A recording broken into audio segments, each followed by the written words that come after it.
Salam sehat Bapak dan teman-teman semua. Perkenalkan kami dari kelompok 4A yang beranggotakan saya Yoko Maulidia, Saya Anggi Krisdiana, saya Nuraulia, Saya Bertrand Fernando. Pada kesempatan kali ini, kami akan mereview buku yang berjudul Hukum Konstitusi di Indonesia yang ditulis oleh Dr. Haji Indra Mukhlis Adnan yang diterbitkan pada tahun 2017 dengan 4 bab dan 119 halaman. Baik, di sini saya akan menjelaskan mengenai konsep dasar dan fungsi vital konstitusi. Di dalam buku tersebut dijelaskan bahwa konstitusi ini digunakan sebagai hukum dasar tertinggi negara yang harus memiliki sifat stabil, di mana konstitusi ini dibedakan secara jelas antara konstitusi yang tertulis dan konstitusi yang tidak tertulis. Fungsi vital konstitusi dalam negara pun dijelaskan dengan sangat jelas. Pertama, ia berfungsi sebagai identitas formal dan landasan fundamental bagi seluruh penyelenggara negara. Kedua, yang paling utama, konstitusi adalah instrumen untuk membatasi dan mengontrol kekuasaan pemerintah, sekaligus menjadi benteng hukum untuk melindungi hak-hak dasar seluruh warga negara. Penjelasan ini sangat efektif dalam membangun pemahaman tentang pentingnya konstitusionalisme dalam mewujudkan negara hukum yang demokratis. Selanjutnya, pengertian konstitusi. Konstitusi sebagai kumpulan aturan hukum tertinggi atau supreme law yang mengatur negara. Menurut pandangan ahli seperti C.F. Strong yang melihat konstitusi sebagai prinsip pembagian kekuasaan dan jaminan hak, serta menurut K.C. Ware yang menekankan pada keseluruhan sistem pemerintahan termasuk aturan non-legal. Terdapat dua sudut pandang yang menarik dan relevan adalah yang ditekankan dalam buku ini pada interpretasi yuridis konstitusi.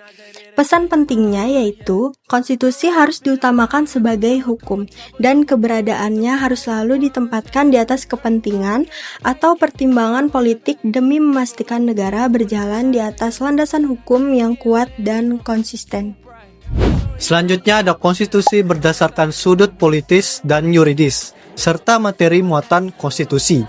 Buku ini menjelaskan bahwa pembicaraan tentang struktur atau gambaran organisasi pemerintahan suatu negara sebenarnya merupakan pembicaraan yang berhubungan dengan bidang politik, di mana untuk mendapatkan suatu kekuasaan maka sepenuhnya didukung oleh dukungan politis. Sedangkan pembicaraan mengenai bagaimana aturan-aturan dasar konstitusi jelas merupakan pembicaraan bidang yuridis. Kenyataan inilah yang mendorong terbentuknya dua pengertian konstitusi, yaitu pengertian sosiologis atau politis dan pengertian yuridis. Pengertian sosiologis atau politis merupakan konstitusi yang menggambarkan hubungan antara kekuasaan-kekuasaan tersebut seperti raja, parlemen, kabinet, dan lain-lain. Sedangkan pengertian yuridis menganggap konstitusi merupakan suatu naskah yang berisikan bangunan-bangunan negara serta sendi-sendi pemerintahannya. Kedua pengertian tersebut saling berhubungan, di mana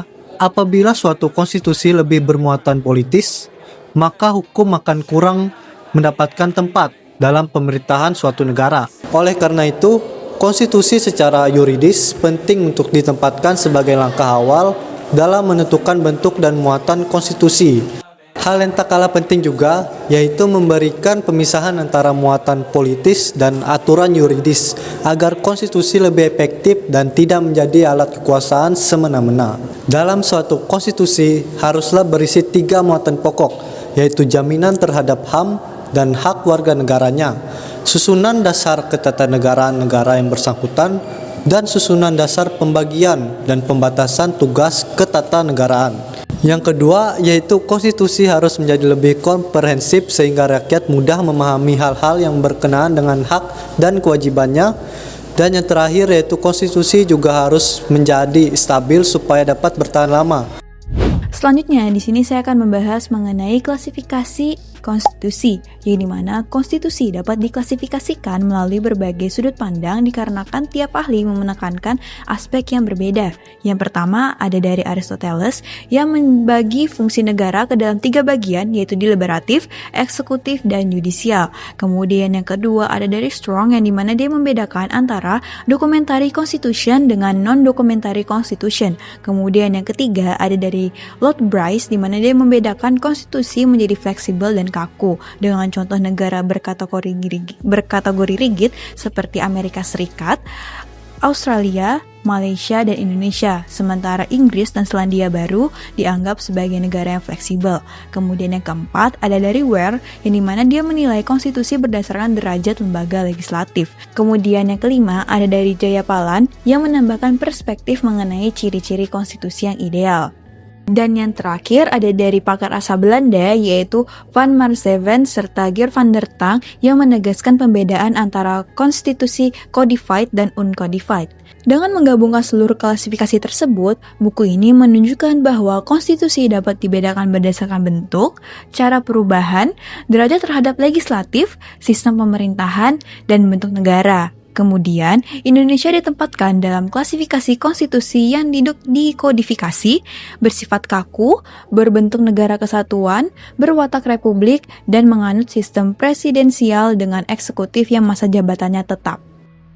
Kemudian, selanjutnya saya akan membahas yang ada di bab 3, yaitu mengenai trias politika, yang dimana penulis menguraikan teori pembagian kekuasaan dengan menu perkembangan sejak Aristoteles, Marsiglio de Padua, John Locke, hingga mencapai gagasan paling berpengaruh dari Montesquieu, di mana Locke memandang legislatif sebagai kekuasaan tertinggi, kemudian ada Montesquieu yang kemudian mengkristalkan pembagian kekuasaan menjadi legislatif, eksekutif, dan yudikatif. Kemudian ada White and Phillips yang menegaskan 3 prinsip pemisahan kekuasaan, dan penulis menekankan bahwa pemisahan ini tidak mungkin diterapkan secara absolut, akan tetapi negara modern memerlukan mekanisme check and balance.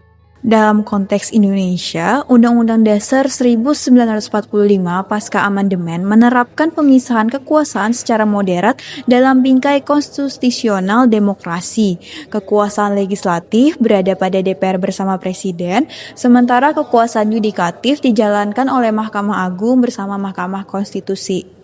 Dengan demikian, trias politika di Indonesia diterapkan bukan sebagai pemisahan yang kaku, melainkan sebagai sistem pengawasan timbal balik untuk memastikan kekuasaan tetap terkendali dan tertopang oleh prinsip negara hukum. Baik, selanjutnya saya akan menjelaskan bab 4 dengan judul Dinamika Konstitusi dan Politik Indonesia, di mana pada bab ini menjelaskan tentang Orde Lama, Orde Baru, dan era Reformasi. Orde Lama bermula pada tahun 1959 hingga 1966, di mana dominasi mutlak eksekutif.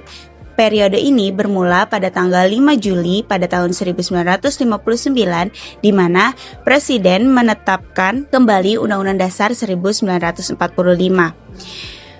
Pada era ini, Presiden menerapkan demokrasi terpimpin di mana kekuasaan terpusat penuh pada Presiden Soekarno, dan otoritarianisme menguat dengan membatasi partai politik, mengekang pers, dan mengontrol legislatif. Selanjutnya, Orde Baru dimulai pada tahun 1966 hingga 1998, di mana stabilitas via kontrol militer dan birokrasi era Soeharto yang dimulai pasca Super Semar berfokus pada stabilitas politik dan pembangunan ekonomi melalui kontrol yang ketat.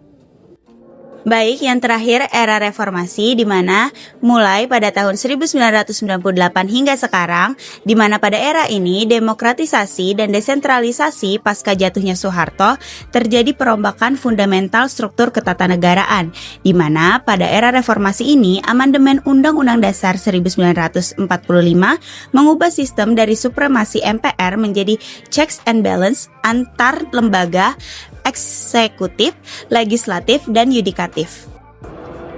Sekian hasil laporan dari kami mengenai review buku Hukum Konstitusi di Indonesia. Semoga apa yang kami paparkan pada kesempatan kali ini bermanfaat untuk kita semuanya.